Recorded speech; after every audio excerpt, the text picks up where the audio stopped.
Penguin Random House Audio presents The Lost Baker of Vienna, a novel, by Sharon Kurtzman. Read for you by Rachel F. Hirsch, with a note read by the author. In memory of my parents. My mother, Evelyn Rothspan, for showing me how to love unconditionally. And my father, Herman Rothspan, for teaching me that every day is a bonus. Chapter 1. Zoe. Raleigh, North Carolina, February 2018.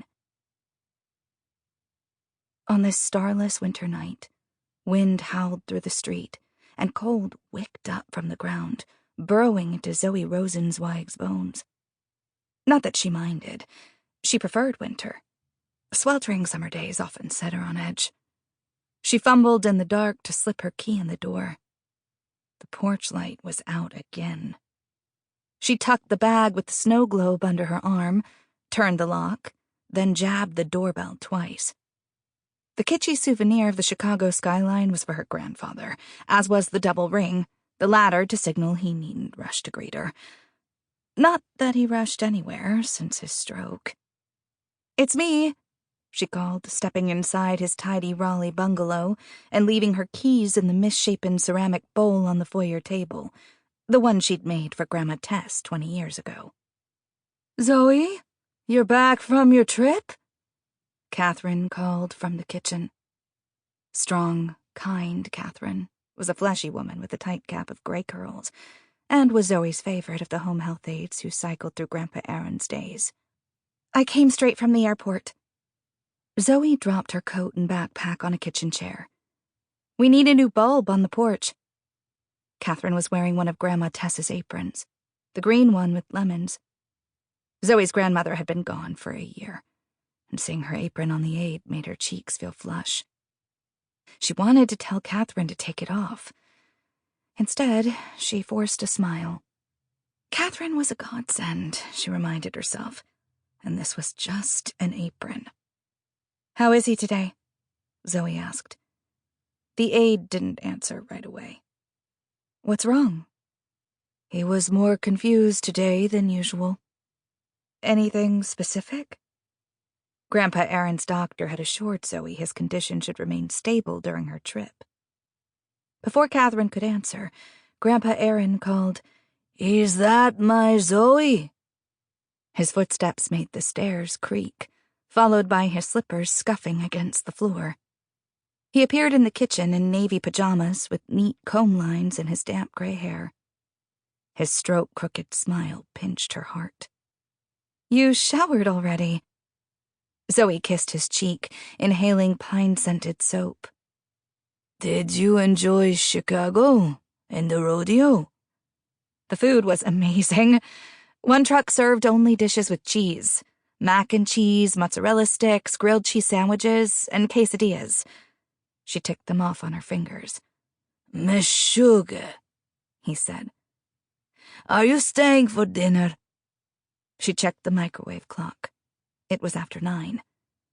"Aaron, you ate dinner 3 hours ago," Catherine said kindly.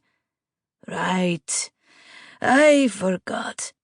I don't know what's going on in this noggin." He tapped his head. The older he got, and as his dementia worsened, the more pronounced his accent became. Zoe pulled out the snow globe. "For you." "Ha!" He shook the souvenir, a blizzard obliterating the silver skyline inside. Wonder cast a childlike glow on his face that faded once the glitter settled. "I learned as a boy that in war, the world disappears this way. Only it never returns to how it was before." His comment startled her. Grandpa Aaron hardly ever talked about that time. Maybe this was what Catherine meant when she said he was confused. He turned to the aide. "Did you find my phone?" "Sorry, no," Catherine said. "I wonder where it got to." Grandpa Aaron placed the snow globe with the line of others on a shelf above the stove. Ones from Los Angeles, Philadelphia, New York, Texas, and London. All the places work had taken Zoe over the past few years.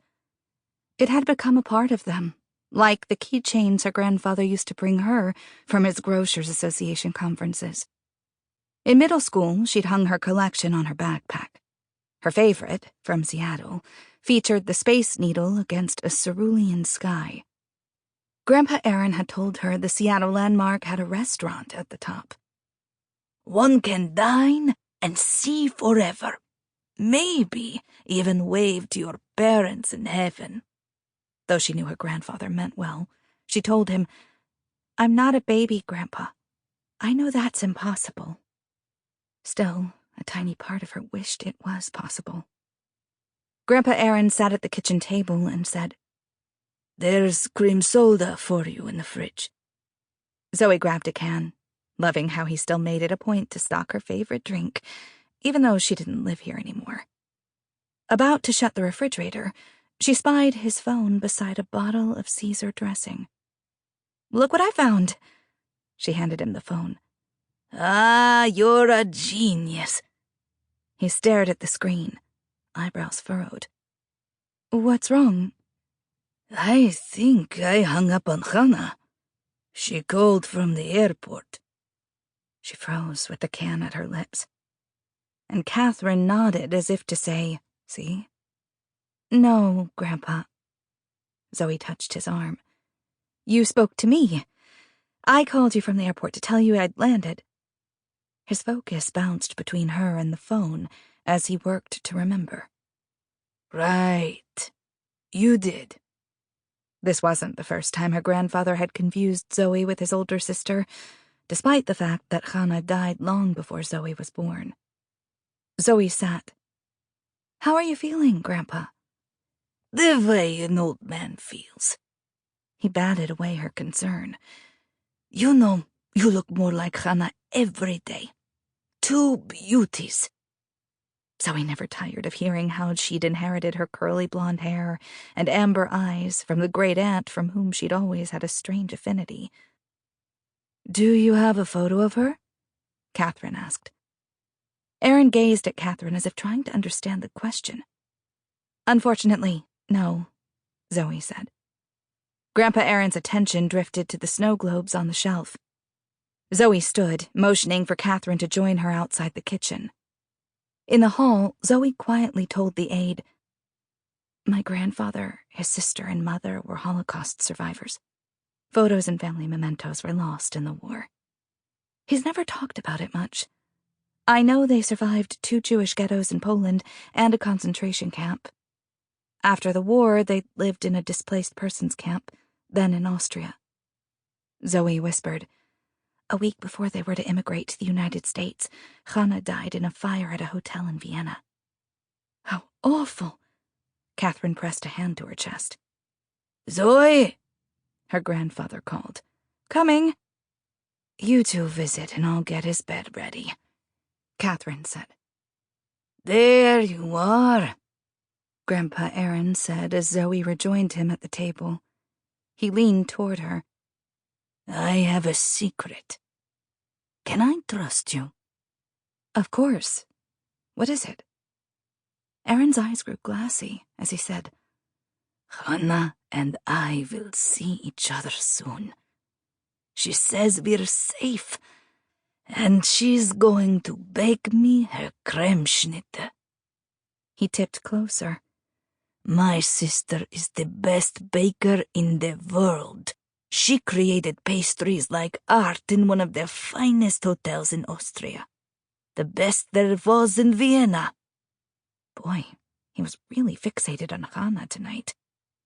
Zoe knew her great-aunt had liked to bake as a girl, and that Grandpa Aaron's father had owned a bakery before the war. She had never heard that Chana had baked professionally, though. "Your sister worked with food? Like you?" "It was nothing like me. I spent my life peddling goods to mom-and-pop restaurants and shops." Perspiration wet his forehead. "My sister baked like our papa." Did she work for the hotel? Where the fire had happened? When, Grandpa? Sample complete. Ready to continue?